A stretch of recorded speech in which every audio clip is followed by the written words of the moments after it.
লাগছে তোমরা সেটা বলো শুধু একটু। ওয়াও, আমার মেয়ের শখ হয়েছে কিছু একটা বানাবে, বেশ তোড়ঝোড় চলছে রান্নাঘরে। চলো তো দেখি। আমি বলে নিচ্ছি, তোমরা এবার বাড়িতে ক্রিসমাস কেক বানিয়ে নিতে পারো।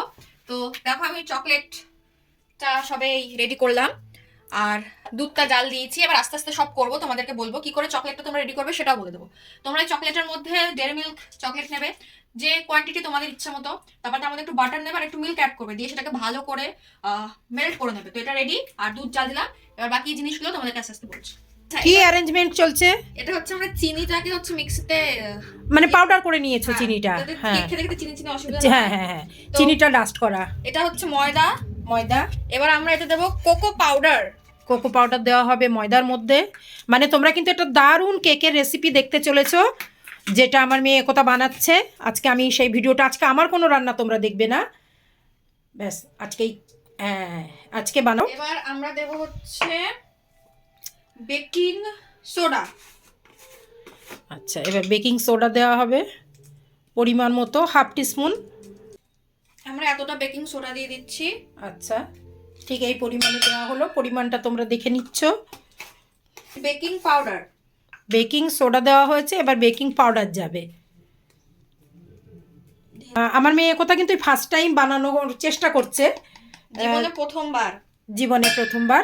ওই জন্য এখানে দুধ নিয়েছি, সাদা তেল নিয়েছি আর চিনি, আমাদের হচ্ছে ডাস্ট করা চিনি 3 চামচ দিয়েছি, দিয়ে এটা ভালো করে মিক্স করেছি। এবার আমরা এটাকে গুলবো। এটা একটু ব্র্যান্ডেড হয় এটাই আর কি। তো তেল, দুধ আর ওই চিনির গুঁড়োটা দিয়ে ভালো করে মেল্ট করে এবার দিয়ে একটা পেস্ট তৈরি করা হবে। ঘোরানোটা কিন্তু একটা ব্যাপার, সেটা মাথায় রাখতে হবে প্রত্যেককে। ডাইরেকশনে ঘোরাতে হবে, আমরা যদি ভুলভাল ডাইরেকশনে ঘোরাই দিলে যে কেকের বাবলস গুলো হয় ওটা কিন্তু হবে না। এগুলো আমার নিজস্ব জ্ঞান না। ক্লকওয়াইজ ঘোরাতে হবে, অ্যান্টি ক্লকওয়াইজ যদি ঘোরানো হয়, ঘোরাতে ঘোরাতে যে বাবলসগুলো তৈরি হবে ওটা কিন্তু ভেঙে যাবে, তাহলে কেকটা কিন্তু স্পঞ্জি হবে না, ফুলবে না। একটু করে দুধটা দিতে হচ্ছে, পরে পুরো দুধটা দিলে হবে না, একটু একটু করে দিতে হবে। আর ব্যাটারটা ঠিক মন মতো না হওয়া অবধি এটাকে রেডি করতে হবে। এটা কি তৈরি হচ্ছে?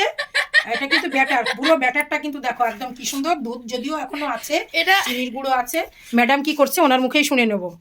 ওইটা তো ভাবছে এখনই খেয়ে নেব, বেশ একদম খাওয়ার মতো হচ্ছে, আমি তাই ভাবছি। মানে ওটা এটা দেখাচ্ছিল ভিডিওতে মেল্ট হবে কি সুন্দর, দেখি 1-2 ঘন্টা ধরে করে দেখবো, যদি না হয় তখন কিনে এনে খাবো। রেডি হয়ে গেছে। তো ঠিক এইভাবে আসলে তোমরা স্টপ করে দেবে। এবার আমরা বাটিতে ঢালবো।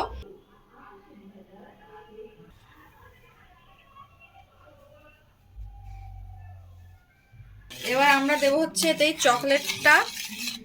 এই পরিমাণ বাটিতে রাখার পরে ওই ব্যাটারটা, এবার চকলেট যেটা রেডি করে রাখা ছিল গুলে, সেই চকলেটটা দিয়ে দেওয়া হচ্ছে উপর দিয়ে, ঠিক এইভাবে।